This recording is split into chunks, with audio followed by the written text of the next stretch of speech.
Okay, so we were talking about self-esteem, and I wanted to talk a little bit about how upward and downward comparisons can impact our self-esteem. So let's imagine that you're a new dad and you're not sure you're doing the greatest job. And so you're feeling a little bit of, low self-esteem about your role as dad, let's say. One of the things that you can do to boost your self-esteem is to make what we call downward comparisons. So you could say, well, hopefully this isn't what any of your dads actually looked like, but you could look and say, well, I'm doing a way better job than my dad did. And that'll help to boost your self-esteem, at least in this arena of, my fatherhood self-esteem. You could say, well, I'm doing a better job than my dad or people of the older generation or something like that. And that downward social comparison will help to boost self-esteem and make you feel like, well, I might not be perfect. I may not be doing all the things that I thought I'd be able to do when I was visualizing my role as dad, but you know what? I'm doing a pretty good job. I'm doing better than the people who came before me. If you want to feel a little bit worse about yourself, or if you want to cause yourself to strive harder, then you can make upward social comparisons where you look at people who seem to be like, this is from an ad. I mean, whose kids actually look that nice? Dad's got a completely clean t-shirt on and he's showing her how to do the dishes. I mean, come on, this is an ad, obviously. But if you're trying to sort of either challenge yourself to be even better than you're doing right now, or if you want to feel bad, then you make upward social comparisons, and that'll help to contribute to more negative self-esteem, where you're like, I'm not matching up, everybody else is doing a better job.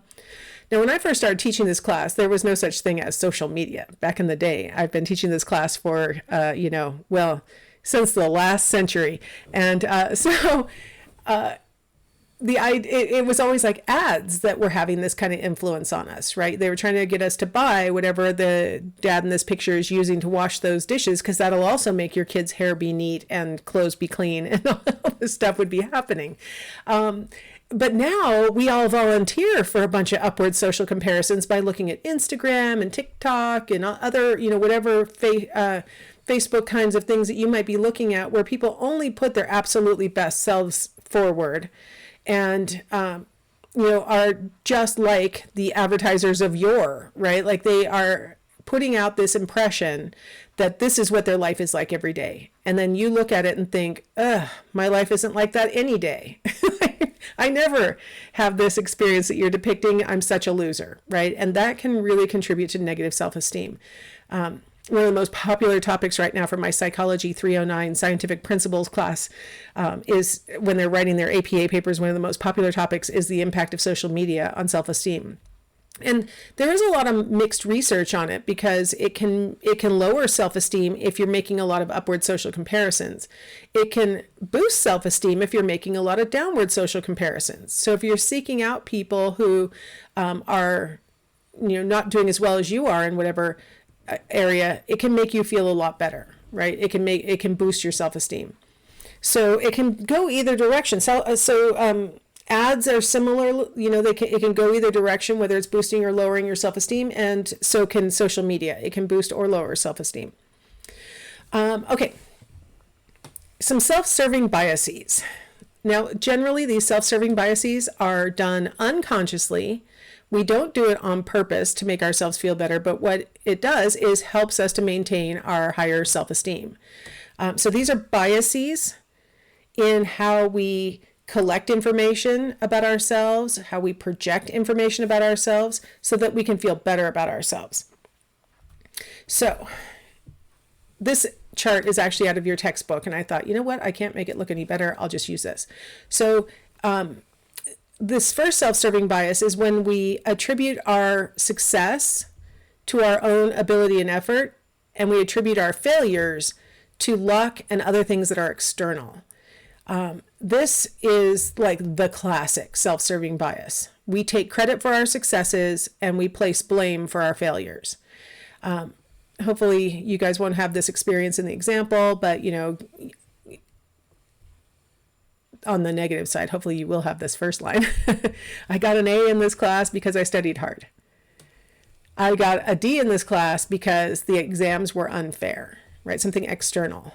Or I just had the bad luck of studying the wrong parts or something like that. So the self-serving bias causes us to focus in on ourselves and give ourselves credit when we're successful, and focus in on something external or something very changeable like luck or effort. Effort is one of those things that can be an excuse for either success or failure. Because if you put in a lot of effort and you succeed, you go, see, it was because I really put in a lot of work. But if you don't put in a lot of work, you can say, well, I failed because I really didn't put my whole effort in. I really didn't try that hard. So either way, with effort, it's one of those things that we call it changeable attribution, right? Because how much effort you apply can give you an excuse either way. Luck tends to be the same way, right? It's changeable. Sometimes luck is on your side and sometimes luck isn't on your side. So luck could be your explanation for why you did well, but most people don't take luck as their explanation for why they did well. In fact, research has shown that the people who say that they did well because of luck tend to have more symptoms of depression. So not only does the self-serving bias help to keep our self-esteem higher, it also seems to buffer us from negative moods, right? Like if you say, I did poorly because I am dumb, I can't, you can imagine that that's pretty depressing. If you say, I succeeded because I was just lucky and I happen to already know the things that were going to be on the test, you can imagine that's kind of depressing. But if you say, I succeeded because I tried hard and because I'm good at this, you can imagine that that's going to boost not only your self-esteem, but also your mood, right? You're going to feel better in general. So there is a correlation here between how you attribute your outcomes and then not only self-esteem, but also depression. Comparing oneself favorably to others, right? So again, that downward versus upward comparison. So if you're not feeling super good about how you're doing, you can look around and find other people who are doing worse, right? That'll help to boost your self-esteem. If you're feeling good and feel like you can stretch yourself, then you could look around and look for people who are doing better than you and think, okay, well, how can I do that too? There are times when I absolutely do not want to hear what anyone else is doing that is doing it well. I just want to keep my head above water. And there are other times when, I'm reaching out and I'm like, well, what have my colleagues published lately? Let's see. Am I falling behind in that? Things like that where you go, let's start to challenge ourselves. So we can compare ourselves favorably so that one way or another we come out feeling better about ourselves with either an upward or downward comparison. Another self-serving bias sounds a little bit backwards, but unrealistic optimism, where we assume it's going to go well, right? The example, even though 50% of marriages fail, I know mine will be enduring joy, which the textbook author had to have been doing that kind of tongue-in-cheek because, enduring joy is not an enduring mood. How about if we say enduring satisfaction? Like that makes more sense. But the idea that as we go into it, we think, well, that won't happen to us, right? Some of you might be familiar with that definition that I just gave you being a term called, invincibility fallacy, where nothing bad will happen to me because I'm me. That's an example of unrealistic optimism. The invincibility fallacy is an example of it, where you think, well, I can do this risky behavior because somehow nothing bad will happen to me. And, really, if you press a person and say, why wouldn't something bad happen to you? They're like, because I'm me is basically, if we distill it down, that's the only thing that would explain why they think it's going to come out fine for them.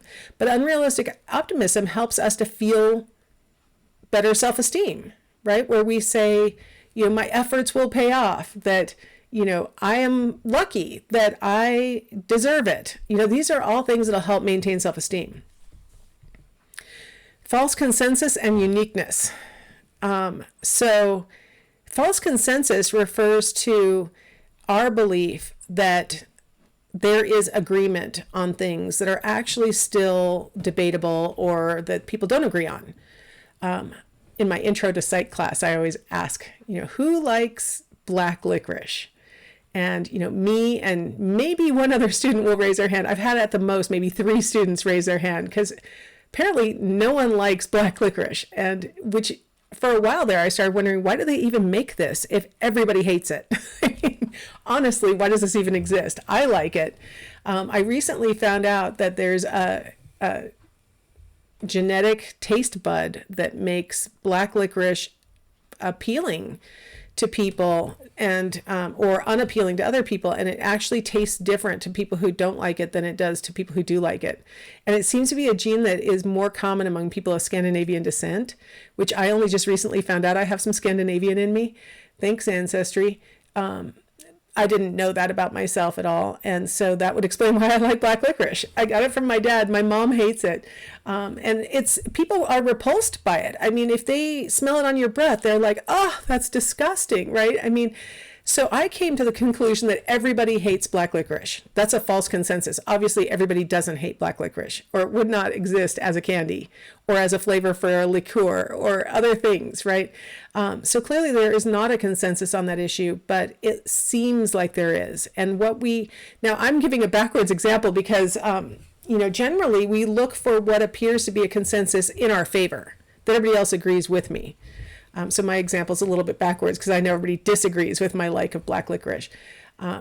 So the idea with the false consensus, as far as with regard to self-esteem, is that we will tell ourselves that our opinion is not that far out of left field, or that our behavior is not that unusual, that other people also agree with us, or other people also do this behavior, and it's normal and it's fine. And that's why, it'll help boost our self-esteem, is that it makes us feel like our self is valuable, that we're not doing something weird. Now, the uniqueness issue is the idea that we are special, and that is why maybe everybody else doesn't do what we do. Maybe that's why it doesn't bother me that I like black licorice. One thing, my brother didn't like black licorice either, so one of the things I thought maybe I had developed the taste for it when he would always get into my Easter basket and eat my jelly beans and things like that. And so all that would be left were the black jelly beans. So I started to think to myself, maybe I just learned to like them because it was the only jelly beans I would have left, because my brother would steal all my other flavors. But I don't think that's necessary. I don't think you can teach yourself necessarily to like black licorice if you really find it as repulsive as a lot of people do. But what I've started to tell myself is that it makes me special and unique that I like black licorice. That I don't have to feel bad that everybody else is in consensus that it's horrible, that, it's a special quality about me, right? And that helps to boost self-esteem. I'm not some kind of crazy person who likes black licorice. I'm a special person who likes black licorice. So you can kind of see how that would help to benefit us as far as self-esteem if we can take that, false consensus combined with uniqueness to make ourselves feel like, we make sense and, that we're valuable and, all the things that go into self-esteem. All right, let's play another little survey game. Number your paper 1 to 18. So if you put it away, go grab it again. And what you're going to do on this one is kind of tricky. So you're going to want to